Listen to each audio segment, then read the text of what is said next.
Animation is a medium that's notorious for taking a long time to produce. Oftentimes it takes months to years to get anything out. But can you make an animated short from concept to completion in just 1 week? Hi, for this week, I'm your host, Genus.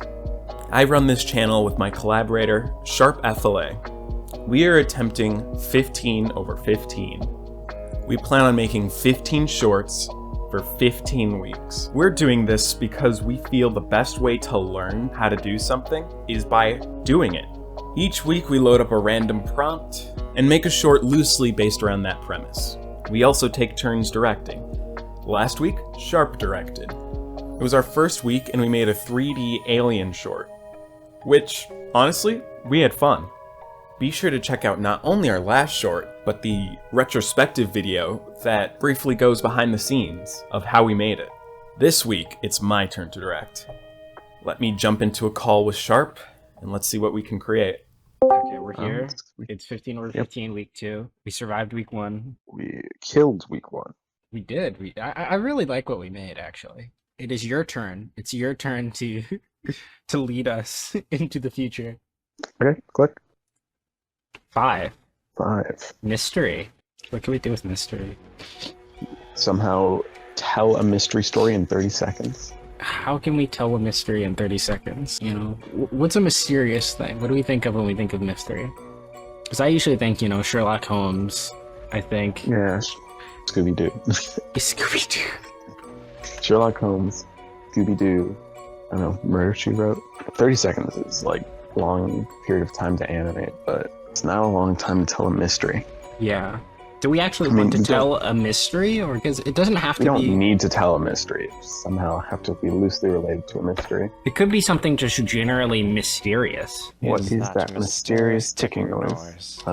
We could do like a murder thing. Trying to find somebody who was like lost in the woods or something. Or maybe they're like... We could do like a kid or something breaking into like an abandoned house. Goes into a house, finds stuff. Has he been using their body parts to sort of replace his dying old one? So, of course, I'm imagining elaborate, big-ass Victorian house, whatever. But it's like abandoned and fenced off. We get a shot, like with both of them in frame, to show and contrast their body language. Maybe the older brother tells him to like back up some stuff. Like go over here. And the younger brother is the one who starts digging through and finding all the stuff on the guy. I'm assuming that this is going to be a 2D short. I was thinking of it as 2D. And you said the little brother finds something, right? Yeah. And within that same shot, he could be like, he turns around to try and like show his older brother what he found, but his older brother's gone. Where do we go from there? I think what we have to do is start emphasizing elements of the environment that tell the story. So showing the jars in specific detail, showing all the machinery and equipment, and maybe even like, I don't know, like a corpse or something that's been like dressed up. Some creepy medical body stuff. From here then, we could probably a shot showing the space. It's to emphasize one, he's alone now, since he's without his brother.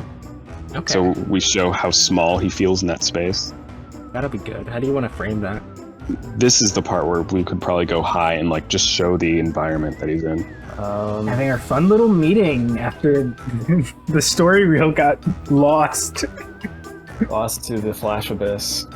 I'm assuming we're going to be doing this on like 4s. There's a bunch where it can be like a held pose for like a bit. Don't you have like that line boil thing that you made? After Sharp and I had that first pre-pro meeting, I went and made an animatic for the entire short. Here's what we got. Generally speaking, for storyboards, I want to be loose and quick with them, so that's why we got stick figures. And since we're on such a tight timeline, I only really have 1 day to get this done. We were in call a few hours ago, and now the animatic's done.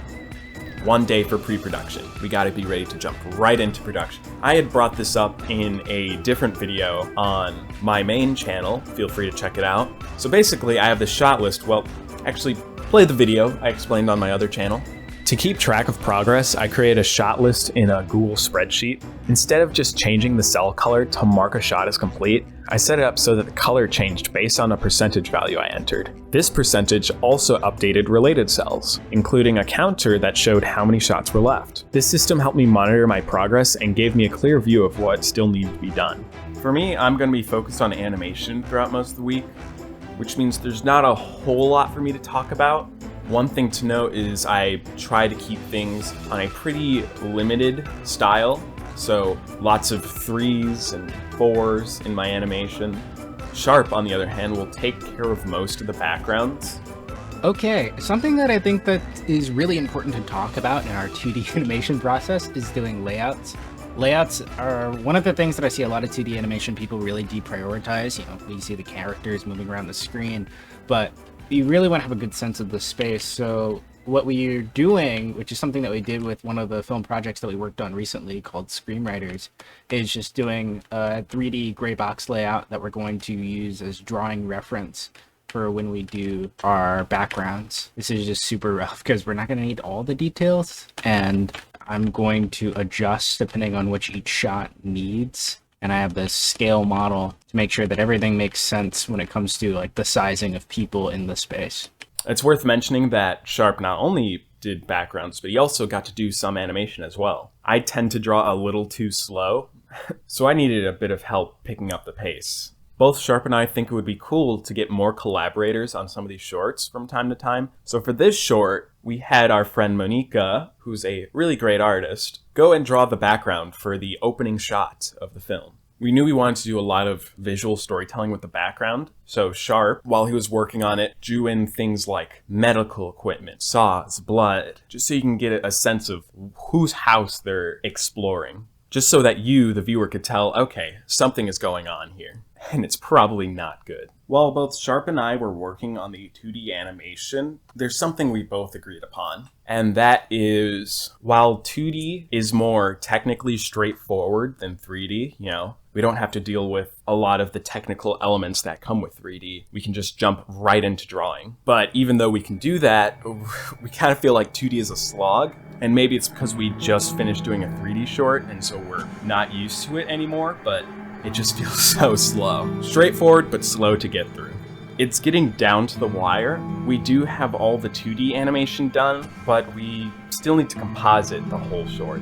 It's Friday, so it means we'll have to do some work over the weekend to get it done. An agreement Sharp and I came up with is that whoever directs has to composite the short for that weekend. So that's what I'll be doing. This week we did our compositing in After Effects. Some of the things that we added in After Effects was a line boil to help lean into this sort of rough look. Since we don't have a lot of time to work on the short, we can't really clean up the animation, so we have these really rough lines. And I sort of wanted to make the short feel more completed by making it look like it's rough on purpose, which it is. And a line boil is just a subtle line movement, even if there's no new drawings. I had mentioned it to Jim, and so I knew early on that aesthetically I wanted this short to be pretty monochromatic for the most part. So it was going to be both monochromatic and dark. Initially, we were going to have the big brother and the younger brother be the same color, but after getting feedback from Jim, I felt it was better to have them as two separate colors, a green and a red character. One of the reasons for green and red is simply because they're what's called complementary colors, and when placed next to each other, they create the strongest contrast for those two colors, which helped, in my opinion, contrast the big brother and the younger brother's character. Okay, so we've got a solid background color and we have two character colors. What else? Well, I knew I wanted the viewer's eye to be directed by the flashlight. So anything under the beam from the flashlight would come out to be a yellowish orange, which are almost complementary colors. Blue and orange are complementary colors. And so I feel that contrast really helps the composition, helping me direct the viewer to look at what I want them to look at. Especially in the shot where we have the little brother looking up at this mangled corpse, and then both out of focus and highlighted by the light is the older brother hung up on the wall. and we don't really notice him until the younger brother shines his light on him. Oh my gosh. So I just did rough sound for the project, and I'm pretty happy with it, but this project is so much. 2D animation, like, while it doesn't take as much time to make 2D assets as it does 3D assets, it's just a slog. It's just so much work. It's so much just doing it. I feel like when I'm doing stuff in 3D, I can easily just sort of navigate around problems. I can find a technical solution, or I can use like a pre-built asset or some kind of way to get around having to do extra manual work. But 2D, it's just a grind every single frame. I'm happy this is over. If you've seen a certain video on my main channel, you'll at least heard of a composer named Lukša. We reached out to him, and he threw together a quick score for this week's short. That, combined with the sound design, really brought it together. So once this is done rendering, week 2 short is done. This was a tougher week. With the short done, honestly, I'm pretty satisfied. I like how it came out. Hopefully you guys like it, but for me, as the director, I feel like this was a success. But let's see what Jim thinks. We're here with Jim for week 2's film. Nice exposition. Nice. Well, it's horrible. It's horrific. Yeah. That solves a lot of the things we talked about. Great job sort of tightening up that moment where the partner disappears and the flashlight rolls. I also love the way you're playing in color. Just the aquas and the green-gray against the richness. It's all in the cool range, but it pops nicely. I might make the red a little more saturated because it doesn't look much different than just the distress in this rust palette. Pop it, cheat it a little bit.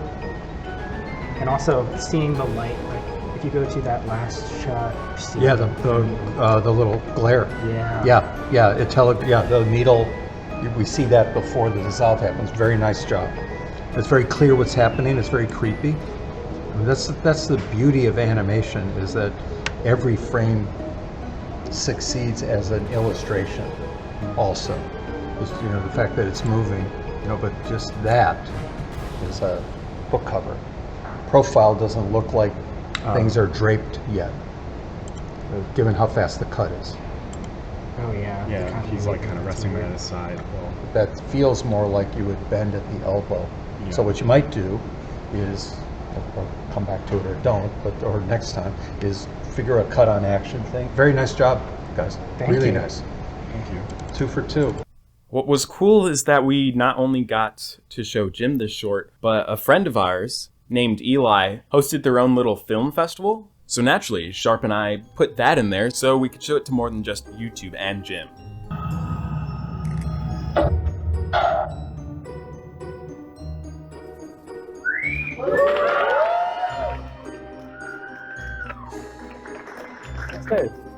No breaks. But it wasn't just our friend's film festival that we got it into.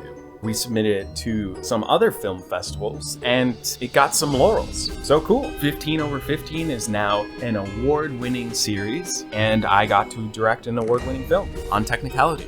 At the beginning of this video, I proposed a question. Can you make a short in 1 week? The answer is yes. One of the many reasons Sharp and I started 15 over 15 is to show that you can make things. Anyone can make things. I feel too many times people get caught up on making something too big or too polished.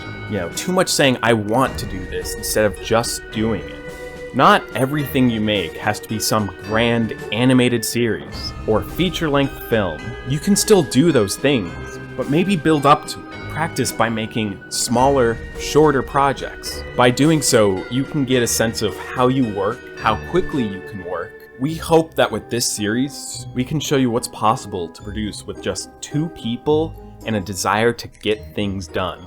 If you're interested in the 15 over 15 series, be sure to tune in next week to see what short we make next. With 2 films down, I think the other 13 films will be a piece of cake. I mean, after all, What's the worst that can go wrong? Oh god, I'm not sure if we can finish this one on time. We might fail 15 So of the 50. you have to scrap half of the entire short.